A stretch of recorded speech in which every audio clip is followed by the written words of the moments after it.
Hello, welcome back to the channel. Before we do anything, today I'm giving away free subscriptions, so please just push the subscribe button down there on the bottom of the screen. Anyway, we'll get along with this. Today I'm going to be reviewing, kind of going over some of our likes and dislikes of my wife's 2018 Toyota Camry XSE. This is the car with the 2.5 liter motor in it, 8-speed automatic. So if you've seen my oil change video, this is the same car that's in that video. So we've owned the car for about 3 years now. We bought it in September of 2017 when this new body style came out. We got it, the year before, or a few months in the year before. So when we purchased this car, there were only 3 of these on the lot at the time. They still had a bunch of the 2017 Camry, the old body styles, on the lot. But this is the car that my wife really liked, and so this is the one that we bought. So when we were looking at this car, we also looked at some of the smaller SUVs, Mazdas, Toyotas, even some of the Toyotas. And I'm not a big SUV person. My wife thought she wanted to have an SUV. I felt like this was a more practical vehicle. For the same money, this car was a little over $30,000, not quite $31,000 was the sticker price on the car. SUVs in that same price range had cloth seats. They weren't as nice on the inside. They didn't have, I know a lot of cars have all these features these days, but back, just a short 3 years ago, not every car had lane keep assist and all that kind of stuff in it. So I thought we got a lot more for the money with this car. And other than, the little bit taller cargo area in the back, this is really a big, roomy car. And it also gets really good gas mileage. So I kind of steered her towards this car, and when she got in it and drove it and saw all the features that it had compared to some of the SUVs that we were looking at, and for the price, I think she really liked it, and so we bought it, and here it is. 3 years later, she's been driving the car. So I'm gonna do a drive around with it and show you some of the things on the outside. And like I said, this isn't going to be a whole Doug DeMuro, go into all the details of everything about the car. But just want to give you some opinions on some things while I'm driving it. And yeah, we'll just go from there. So I hope you enjoy it. Please remember to subscribe. Please share. Please like. Thank you.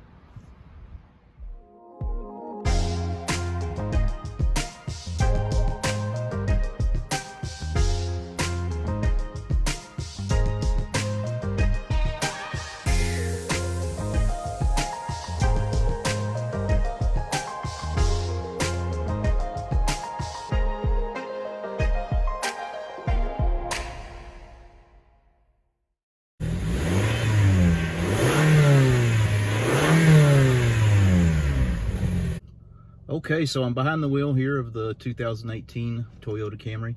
Right now it's showing 47,816 miles. All right, so let's go for a little drive. So one thing I would like to say about the car is we've got, like I said, it's got almost 48,000 miles on it.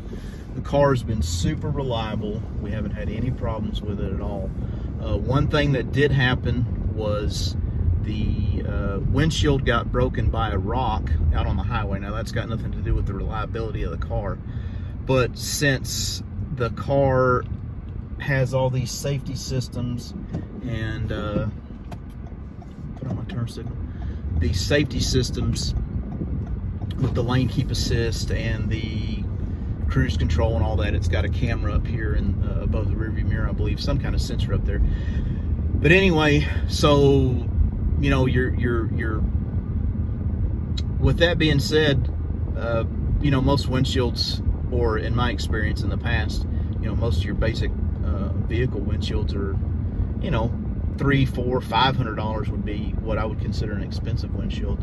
So this windshield for this car, by the time they replace the windshield and do the recalibration of all the safety systems that are in that little pod up there above the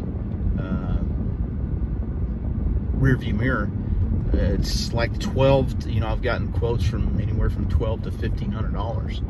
So something to think about. I mean, I was just going to pay a few $100s to get a windshield thrown in here, but now, do I turn it into the insurance? Do I not? I don't know. I can't decide. It's been broken for a little while. I need to get on that, but I just haven't done it because, I mean, it's a little more than I want to pay out of pocket, but I don't really want to turn in something on my insurance. So I'm really surprised that something simple like that, what seemingly would seem simple on possibly an older car, just throw a windshield in it for these newer modern cars. You know, it's just something to think about. This car has all the lane keep assist, the adaptive cruise control. It's got parking aids front and rear, which I really like. The adaptive cruise control sounded really cool at first. I generally don't use it when I drive this car. There's a way to shut it off. Of course, Toyota doesn't advise that, but the thing I don't like about it is, and it's not just this car, I imagine it would be the same way with any adaptive cruise control. When you're going down the highway and you come up, upon, usually it's like an 18-wheeler or something like that. When you come up on behind one of those big trucks, and it's going, here in Texas, we've got speed limits that go up to 80 miles an hour, depending on where you're at on the highways. So when you come up behind a big truck, even between where I live, north of Dallas and Austin, it's, 70, 75 miles an hour. I'm going over a tall railroad track. That's why I look like I'm stretching. So when you're going down the highway going 75 and you come up behind one of these big trucks, the car is really seamless. You don't really realize that the car's slowing down. Now, I'll give it that. So, but the speed limit will be 75 and you're going along and you're like, man, it seems like everybody's passing me. What's going on here? And you look down and you're only going 59 because the 18-wheeler in front of you is only going, 59 or 60. And you're like, dadgummit, I want to get around. What am I doing here? So I want to keep flowing with the traffic. So you got to put on your turn signal, get over. If you have, in my vehicles I drive, I've got an F-150 and then my old BMW Z3. When you set the cruise, it's set at that, it's set at whatever speed you set it at. So when you're coming up behind a vehicle, you realize, hey, this vehicle's moving slower than what I am. So I just put on my turn signal and I go around them. I don't want to slow down to the speed that they're slowing down to. And the car does it so seamlessly that you don't even realize it. So that's what, it's kind of frustrating to me. I don't like it. I don't like a lot of the new tech stuff. So when I drive this car, I shut all that off. I shut the adaptive cruise off. I don't care for that. But with that being said, it does a good job. The other thing is the lane keep assist. I think my wife's got it totally disabled. It's really irritating. It does a good job, don't get me wrong, but just for us, we don't really care for it. If you try to change lanes without putting on your turn signal, it won't let you do that.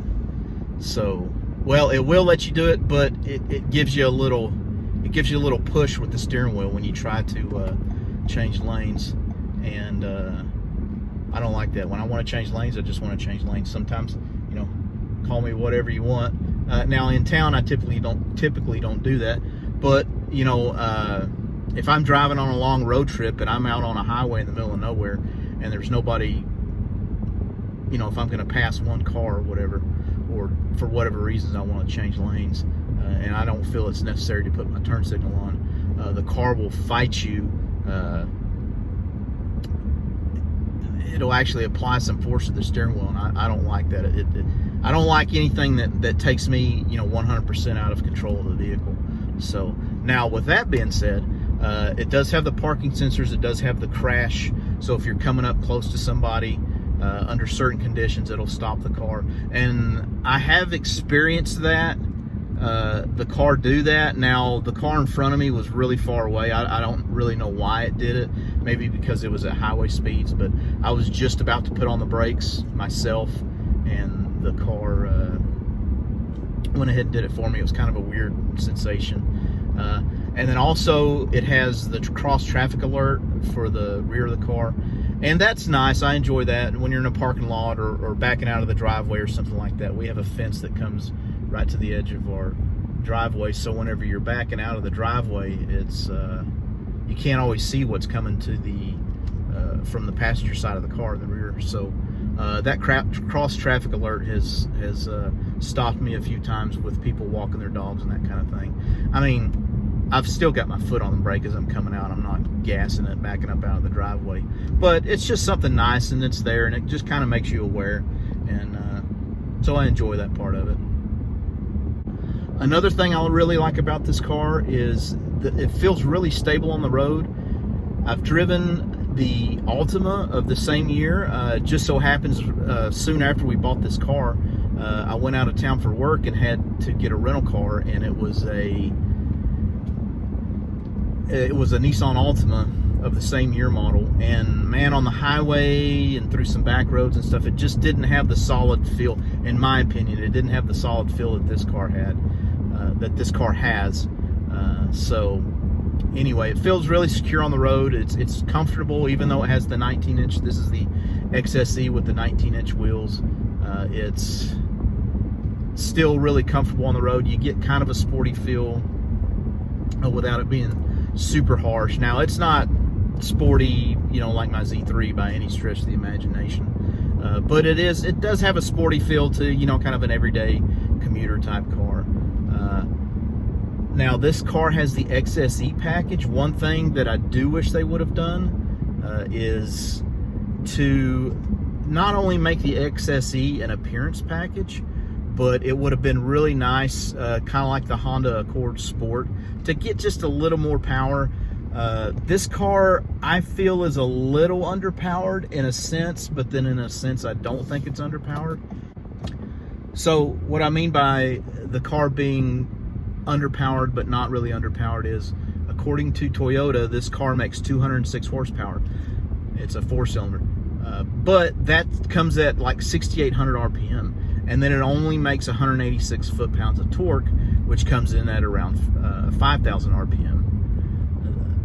That's just too high, for your daily scooting around. I really wish they would have taken this motor, at least in the XSE trim, and put a turbo on it, so that you could, not saying this thing's going to break any records or be a super fast sports car, but kind of like the Toyota, not like the Toyota, kind of like the Honda Accord Sport, where they took the regular Honda Accord, and on the sport model, which to me, that's what this XSE is kind of the sport model of this car, without getting a V6, and just give it 30, 40, 50 more horsepower. It just would have been a lot more fun. My wife immediately noticed, coming out of her Mustang. She had a V6 Mustang, and that car had a little over 300 horsepower, and but it had more torque. So just your everyday driving, somebody that's not a pure driving enthusiast is going to notice that, that lack of torque on the low end. So this car has power, but you got to work for it. And in an automatic, daily driven car, it's really not that fun. So, or in my opinion, they could have did a little bit better job. As far as looks, compared to the Accord Sport, this car, to me, looks 10 times better. But the Accord Sport's got the power with it, where they didn't bother with that in this car. They just did a styling package on this car. So anyway, I'm gonna get around this corner here, and I'm going to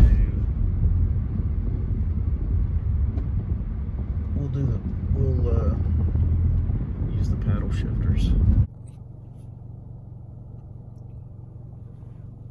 So I'm going to do just a quick little acceleration test here using the paddle shifters.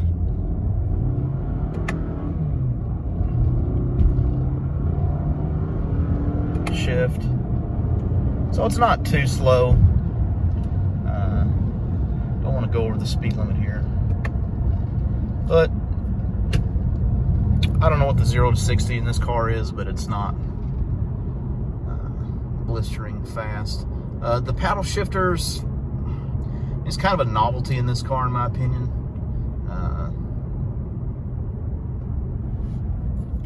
So that was a little quick acceleration. Well, I don't want to say quick acceleration, but just to give you a little idea of how quick or not quick the paddle shifters are. They're okay for for a regular, you know, not a dual clutch type transmission, I mean, it shifts you know, fairly quick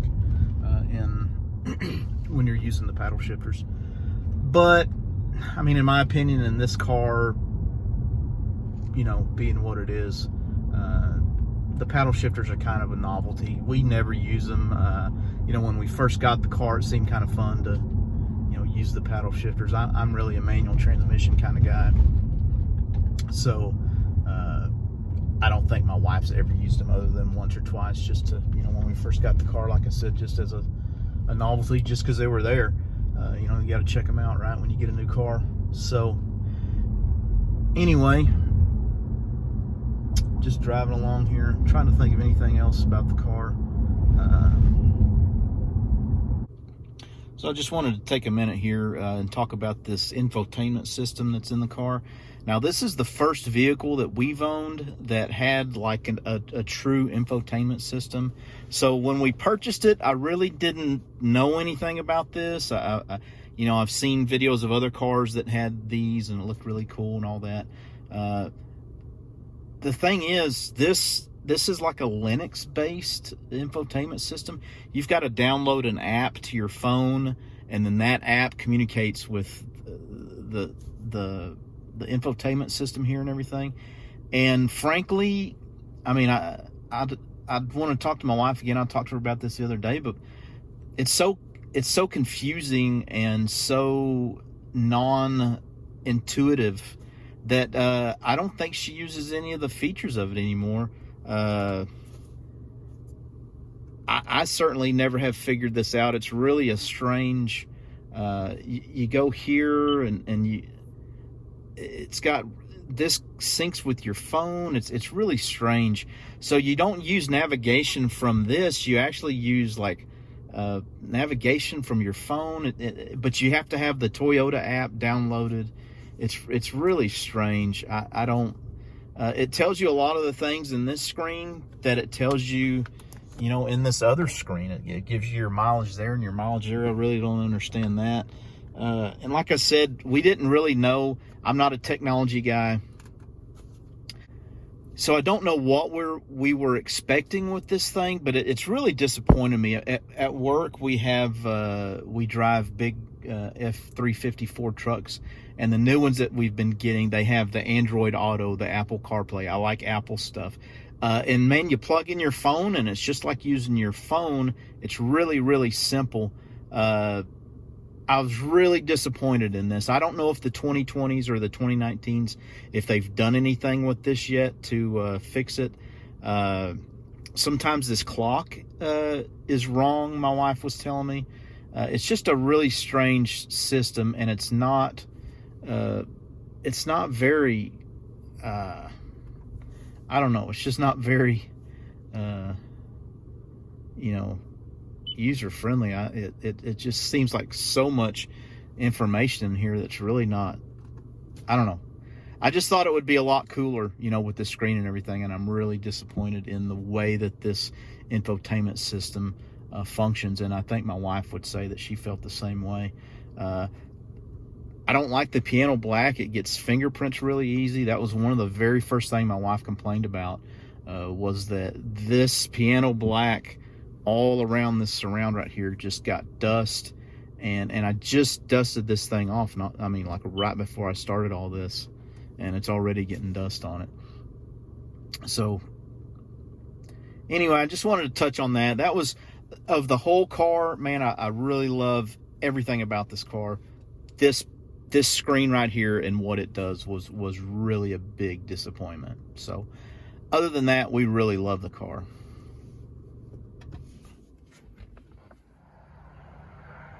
All right, well, I just want to do a quick walk around here of the outside of the car and give you some opinions on that. I think this car looks really cool from the outside. One of my favorite things about this car is the headlights.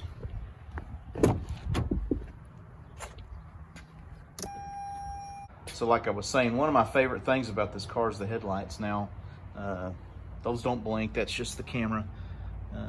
I'm sure you've seen that in other car review videos. It's just the frame rate of the camera. But anyway, it's got the LED headlights, daytime running lights, all that stuff. It's really, really cool. I really like this aggressive front end. One thing I don't like about it is when you're hand washing this car, man, there are a lot of little ledges, and this grill here, there's a lot of little surfaces there. It's really hard to get in there and clean all that stuff really well. And with that being said, it's also when you go to the car wash to have this car go through an automated car wash, it does the same thing. There's a lot of little funky angles and things, particularly here behind the license plate. This area in here, for whatever reason, those automated car washes, so you can go wash the car and it'll be really clean, and then you'll have just kind of a dirt area in both sides here. Also, the Toyota emblem will do that as well. This little portion, these little portions here, you can see there's still, I washed this car the other day, there's still a little bit of dirt in there. It's really hard to get to. So anyway, just something to think about. But overall, the design, this color, it's a pearl white color. I don't remember the exact name of it, but it was a, I don't know, a $300-400 option. We didn't spec the car like that, it just came like that. But in the sun, I know it's not going to show up on camera, but in the sun, this pearl paint just really pops. It's really pretty. So something else I really like about it, it's just a simple gas fill. Nothing complicated, no automatic anything. The cap is, I mean, no automatic, you know, filler, all that. It's just really simple, reliable. So we'll take a quick look at the engine here. This is the 2.5 liter engine I was talking about earlier. It's pretty simple, front wheel drive if you don't know already. Oil goes in here. That's where you check the oil. If you haven't seen before, if you own one of these cars or if you're thinking about owning one, I've got an oil change video out about this car. So batteries here, air box there, really simple to get to your basic maintenance things. Battery, air filter, oil stuff over there. However, there's no way in this car to check the transmission fluid that I'm aware of. I'm looking into doing a transmission video on how to change the transmission fluid in this car. But for whatever reason, on this car, Toyota decided not to put a transmission dipstick on it for the 8-speed automatic. So anyway, that's a look at the engine. It's pretty simple, pretty reliable. So that's what you're looking for in a Toyota anyway, right?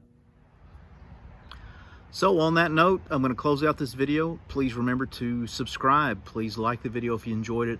I know this is probably seemed like a lot of random mumbling, but it's kind of strange to review a car.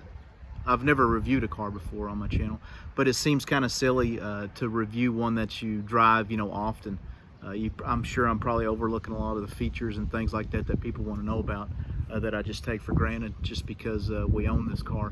But if you're looking for an opinion on what kind of, you know, how good of a car is this, I really enjoy it.